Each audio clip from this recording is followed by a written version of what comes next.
అందరికి నమస్కారం. నేను ఆస్తి కోసమో డబ్బు కోసమో ఈ పోరాటం చేయట్లేదు.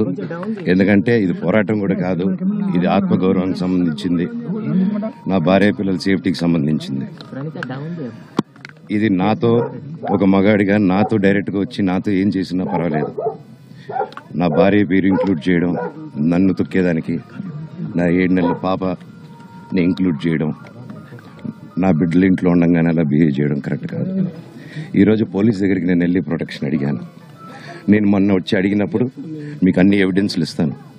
ఎస్ఐ గారు ఇక్కడి నుంచి వచ్చి నేను ఇస్తాను సార్ ప్రొటెక్షన్ చూపించాను. బౌన్సర్లు అందరూ అక్కడికి దాక్కున్నారని చూపించాను.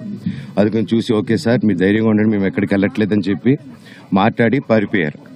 ఇప్పుడు కానిస్టేబుల్స్ వచ్చి అందరూ నా మనుషులందరినీ భయపించి ఇప్పుడు వాళ్ళ పేర్లు తీసుకొని బెదరగొట్టి మా మనుషులు పంపించేసి వేరే బాడీ గార్డ్ లోపల పంపించున్నారు సార్. ఏం జరిగిందండి అసలు?